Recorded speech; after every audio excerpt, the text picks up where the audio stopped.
এটি পাকিস্তানি হানাদার বাহিনীর তাণ্ডবকেও হার মানিয়েছে। তাদের এই তাণ্ডব, পাকিস্তানি হানাদার বাহিনীও কিন্তু আমাদের টেলিভিশন চ্যানেল জ্বালিয়ে দেয়নি, কিন্তু তারা জ্বালিয়ে দিয়েছে।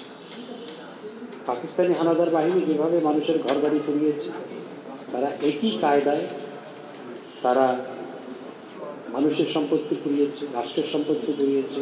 বাংলাদেশে কর্মরত কূটনীতিকদেরকে আমরা আজকে ঢাকা শহরে বিভিন্ন রাষ্ট্রীয় স্থাপনায়, যেমন মেট্রো রেল, সড়ক ভবন এবং আমাদের স্বাস্থ্য অধিদপ্তর, বিটিভি, এই সমস্ত জায়গায় আমরা তাদের নিয়ে গিয়েছিলাম। আমাদের পরিকল্পনা ছিল আরও কয়েক জায়গায় তাদের নিয়ে যাওয়া, বিশেষ করে দুর্যোগ ব্যবস্থাপনা অধিদপ্তর, ডাটা সেন্টার, সেখানেও নেওয়ার পরিকল্পনা ছিল। কিন্তু রাস্তায় প্রচণ্ড ট্রাফিক ছিল, মাঝখানে বৃষ্টি হয়েছে, যে কারণে আমাদের ধারণার চেয়ে অনেক বেশি সময় লেগেছে। সে কারণে আমরা তাদের সব জায়গায় নিতে পারিনি। আমরা মিরপুরে আমরা মেট্রো রেলের যে ধ্বংসযজ্ঞ সেটি তাদের দেখিয়েছি। সেখানে যেভাবে আগুন দিয়ে পুড়িয়ে দেওয়া হয়েছে, এমনকি ফুটওভার ব্রিজে পুড়িয়ে দেওয়া হয়েছে।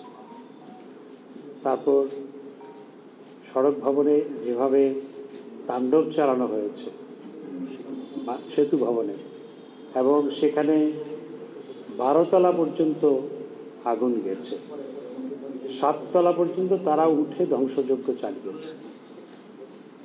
বিটিভিতে গেলে, আপনারা কেউ গেছেন কিনা আমি জানি না, বিটিভিতে গেলে, বিটিভি হচ্ছে আমাদের টেলিভিশনের আঁতুড়ঘর, এবং আজকে যে টেলিভিশন চ্যানেলগুলো যারা চালায় তাদের অনেকেরই হাতে খড়ি হচ্ছে বিটিভিতে।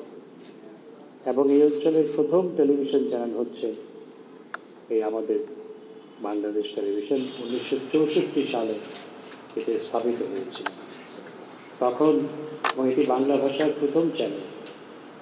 ভারতেও তখন টেলিভিশন চ্যানেল চালু হয়নি যখন এখানে হয়, ভারতে আরও কয়েক বছর পর হয়।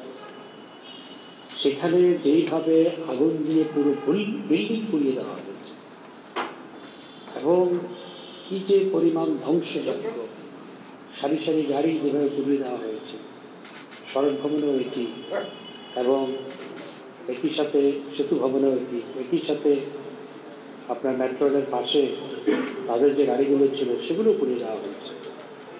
এগুলো রাষ্ট্রের উপরে হামলা, এগুলো জনগণের সম্পত্তি, এগুলো কোনো সরকারের সম্পত্তি নয়।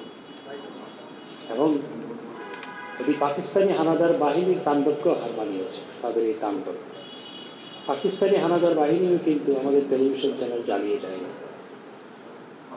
কিন্তু তারা জ্বালিয়ে দিয়েছে। পাকিস্তানি হানাদার বাহিনী যেভাবে মানুষের ঘরবাড়ি পুড়িয়েছে, তারা একই কায়দায় তারা মানুষের সম্পত্তি পুড়িয়েছে, রাষ্ট্রের সম্পত্তি পুড়িয়েছে, ঘরবাড়ি পুড়িয়েছে।